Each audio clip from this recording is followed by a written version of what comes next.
The last time Colton Briggs saw his bull, the animal was being loaded onto a stranger's trailer in the rain. November, 8 years ago. Colton was 24, standing in the mud of the Billings livestock auction yard with his father's hat in his hands because his father wasn't alive to wear it anymore. The ranch was gone. The cattle were gone. And now, the last animal, a 4-year-old Angus bull with a crooked left horn and a scar across his nose from a barbed wire tangle when he was a calf, was walking up a metal ramp into a trailer owned by a man Colton had never met. The bull stopped at the top of the ramp, turned his massive black head and looked back at Colton, held that look for maybe 5 seconds. Then the trailer gate clanged shut and that was it. Colton stood in the rain until the trailer pulled out of the yard and turned south on the highway. He watched until the taillights disappeared. Then he got in his truck and drove to his mother's apartment in Billings and sat in the parking lot for an hour before going inside. He didn't cry. He'd already used all of that at the funeral. The bull's registered name was Monarch's Iron Ridge. Colton's father, Glenn, had called him Ridge. 4 generations of breeding had gone into that bull. Glenn Briggs spent 15 years building a seed stock program on their ranch outside of Big Timber, Montana, selecting for calving ease, growth rate, and temperament. Ridge was the culmination of all that work. The bull, Glenn said, would put the Briggs name on the map in Montana's Angus circles. Glenn never got to see it happen. He died in September of that year. Pancreatic, fast, 8 weeks from diagnosis to funeral. Colton was finishing a welding certification in Billings when his mother called. By the time he got to the ranch, his father was in hospice care in the living room, looking out the window at cattle he'd spent his whole life raising. The last thing Glenn said to Colton, and Colton replayed it so many times over the years that the words were worn smooth like river stones, was, "Take care of Ridge.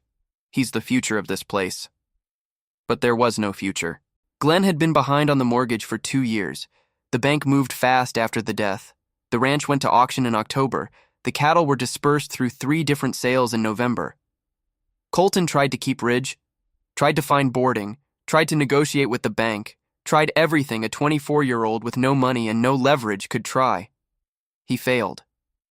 Ridge sold for $2,100 to a buyer from Wyoming. Colton didn't even know the man's name, just watched his father's life's work walk up a ramp and vanish. 8 years later, Colton was a different man, 32. Married to a woman named Kira who taught 3rd grade in Big Timber. They had a daughter, Nora, who was 3. And Colton had done something his 24-year-old self would have called impossible. He'd bought a ranch, not the family ranch. That was gone. Subdivided into 20-acre ranchettes for people from Bozeman who wanted a view of the crazy mountains. Colton couldn't drive past it without his jaw tightening.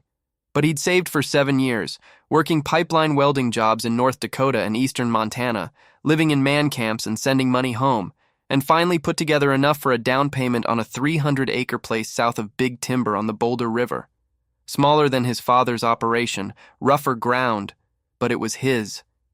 And he was starting to build something. He had 40 Angus cows, good ones, bought carefully from dispersals and private sales across Montana. A decent young bull he'd leased from a breeder in Miles City. Functional herd, nothing fancy.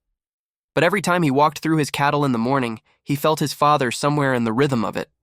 The way the cows moved, the way the calves kicked up their heels in spring, the way the whole operation breathed like a living thing.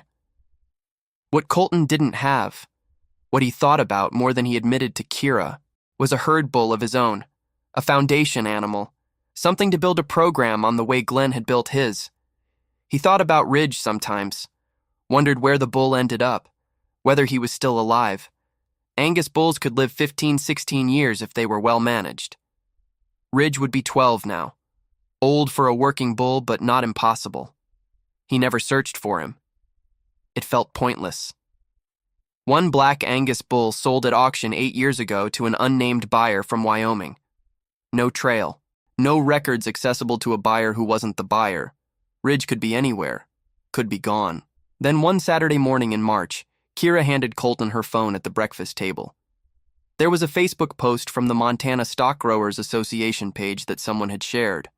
The post was from a livestock rescue operation in Roundup, Montana, about 130 miles northeast of Big Timber. Second Chance Livestock Sanctuary. The post showed a series of photos of animals they'd recently taken in from a neglect seizure in Petroleum County. 16 cattle in poor condition, thin, some with untreated hoof problems, a few with old injuries. County Animal Control had removed them from a property where the owner had been hospitalized and the animals left without adequate feed or water for an extended period. Colton scrolled through the photos with the casual interest of a cattleman who follows industry news. Then he stopped. The 8th photo showed a black Angus bull, thin, ribs visible under a dull coat, standing in a muddy pen with his head low. He was old, clearly old. His muscle mass was depleted, his hip bones protruded. His left horn had a distinctive crook, bending slightly inward about 4 inches from the base. Colton stared at the photo. His hands started doing something they hadn't done in years. Shaking. Kira, look at this. What? That bull. Look at his left horn. Kira looked. She'd never met Ridge. She'd heard the stories. Colton had told her about his father's breeding program, about the bull he'd lost at auction, about standing in the rain watching the trailer leave. But she'd never seen the animal.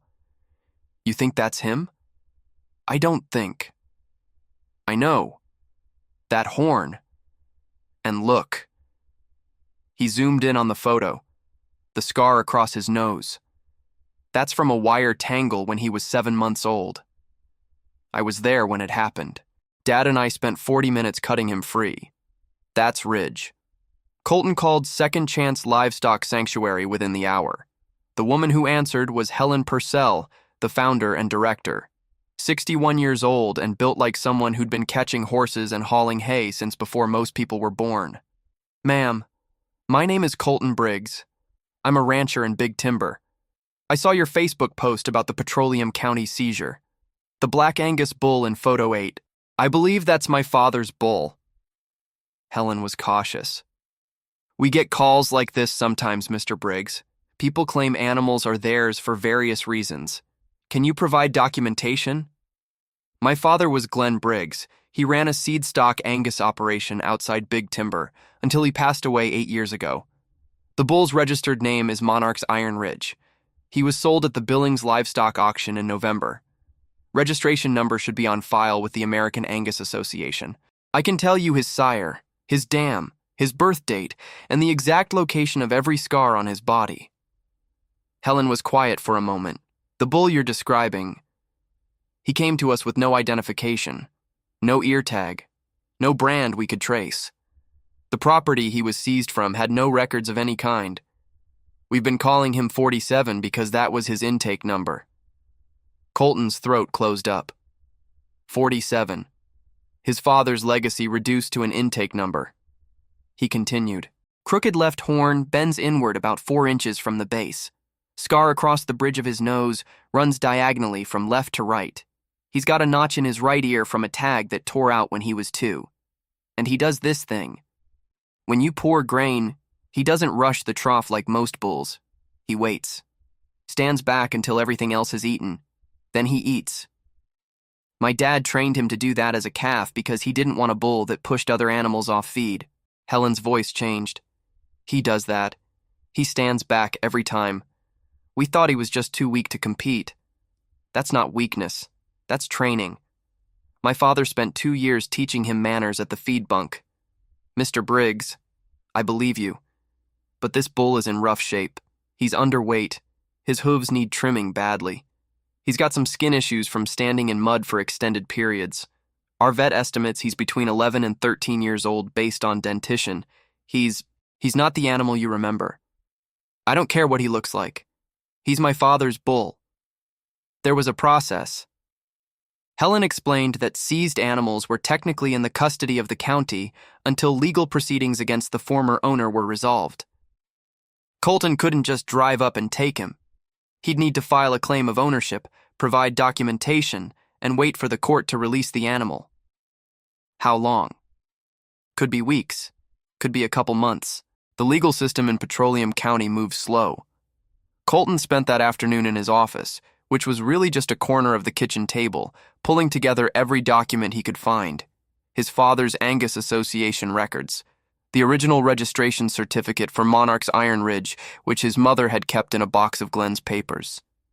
The bill of sale from the Billings auction.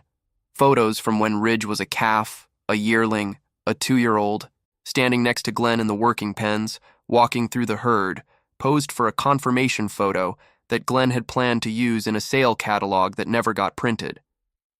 Kira found Colton at the table at midnight, surrounded by papers and old photographs. "Come to bed." "I can't." "Not yet." Kira sat down across from him, picked up a photo of Glenn standing next to Ridge as a yearling, both of them looking at the camera with the same expression, serious, patient, like they had all the time in the world. "He looks like you," Kira said. Colton looked at the photo. "My dad?" "Both of you." Colton filed the ownership claim on Monday. Included everything. Registration papers, DNA parentage records from the Angus Association, photographs spanning Ridge's first 4 years, the auction bill of sale, and a sworn affidavit from his mother confirming the sale circumstances. Then he waited. The waiting was the hardest part. Harder than the pipeline camps, harder than the years of saving. Because now he knew Ridge was alive, 130 miles away, in a rescue pen, thin and worn and carrying a number instead of a name. He called Helen every week for updates. She was patient with him, told him Ridge was eating well, gaining a little weight. The farrier had trimmed his hooves. He was getting along with the other rescued cattle without issues. Does he seem okay? Not just physically. Does he seem...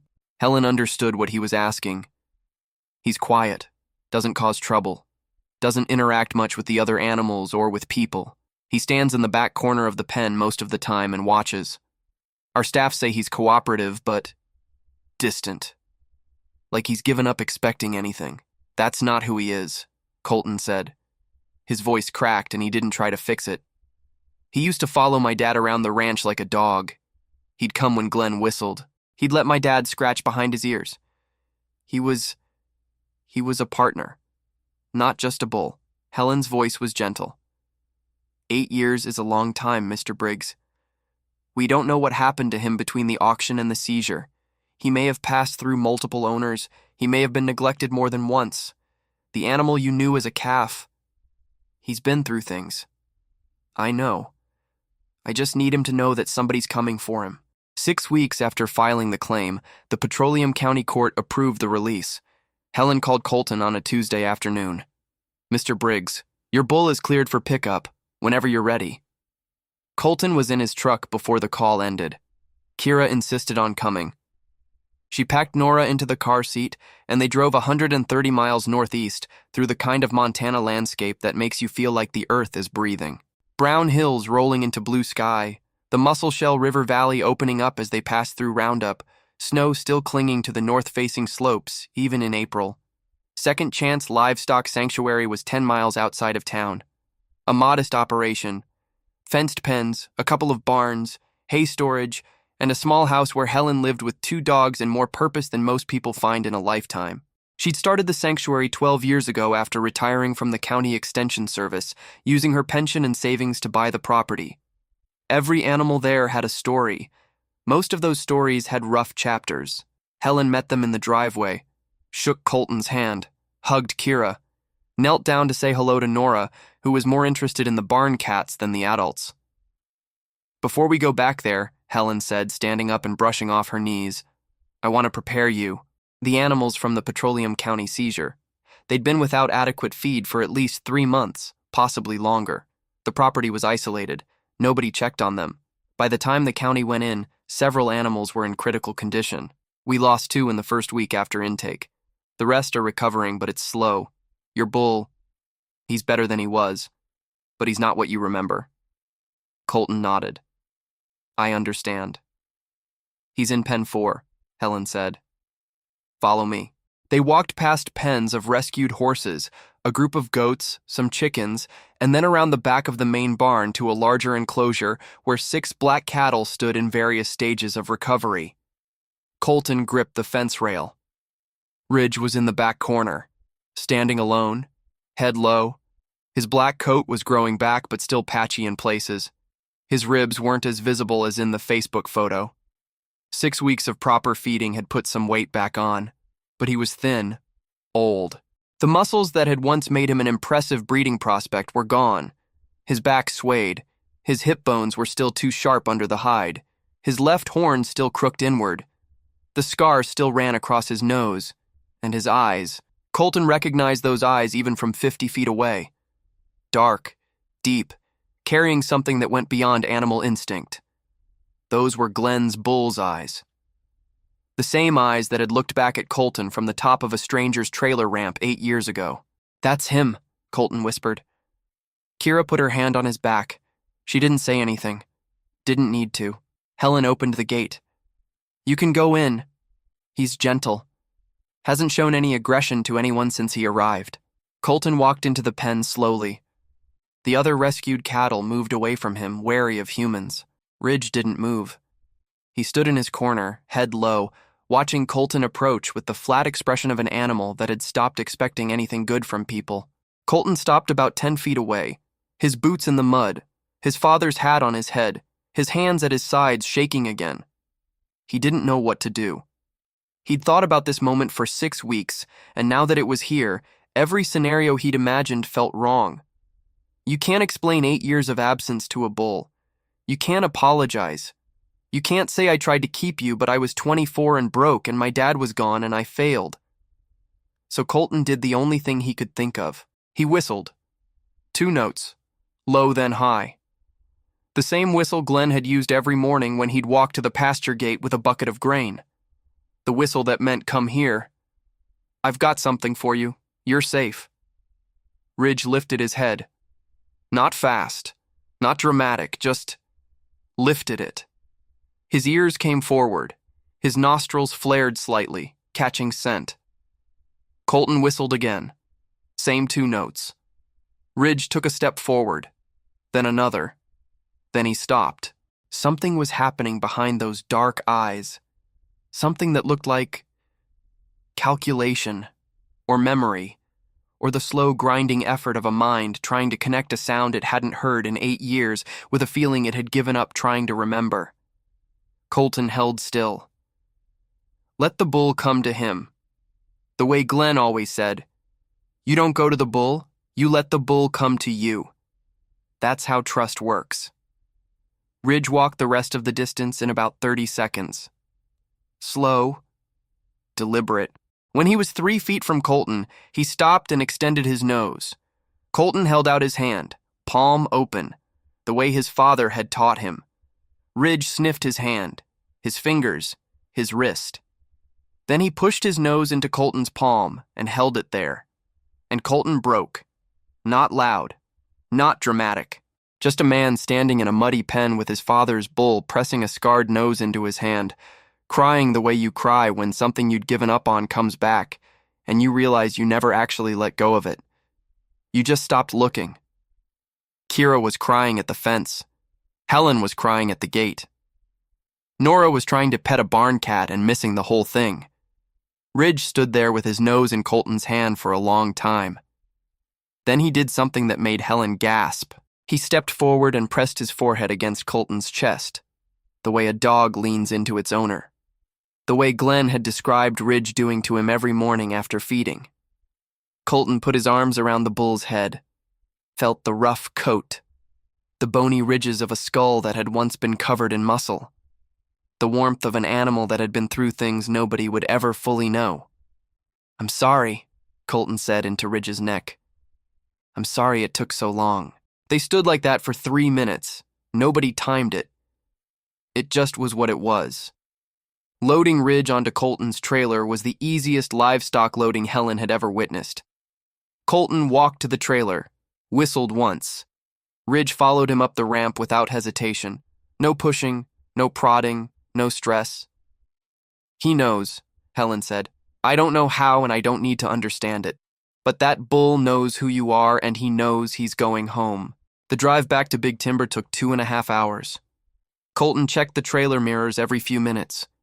Ridge was standing calmly, facing forward, watching Montana roll past through the trailer slats. The highway cut through the Muscle Shell Valley, and then climbed into the hills west of Harlowton, where the land opens up into the kind of empty that makes your thoughts expand, whether you want them to or not. Colton thought about his father, about the morning routine Glenn followed every day for 30 years. Up before dawn, coffee on the porch, walk to the pasture gate, whistle twice, wait for the cattle to come. It wasn't complicated.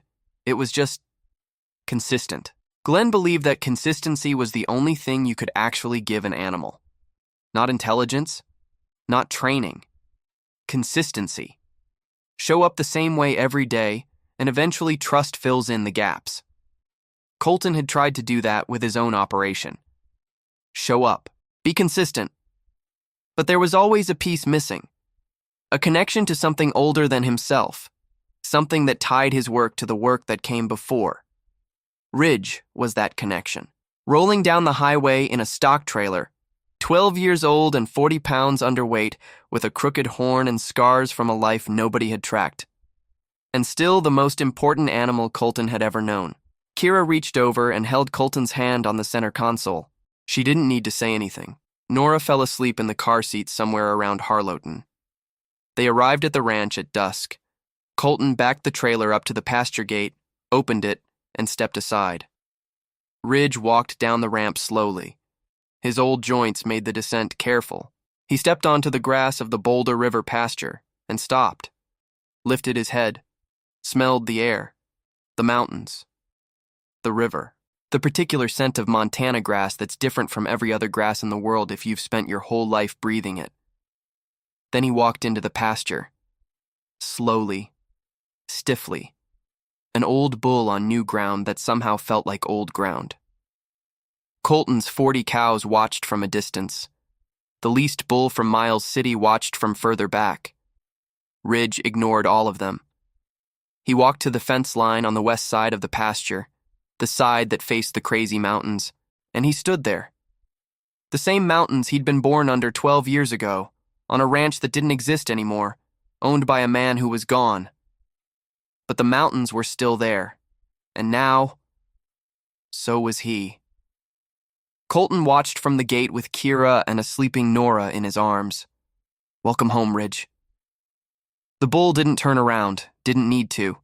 He was busy doing what he'd been bred to do, what Glenn had spent 15 years building toward, what Colton had spent 8 years trying to get back to, standing on Montana ground, breathing Montana air, being exactly what he was. Ridge didn't become a breeding bull again. He was too old for that. 12 years and however many hard seasons had taken the work out of his body. But Colton never considered that the point. He put Ridge in the best pasture on the ranch, first access to hay, shelter from the wind.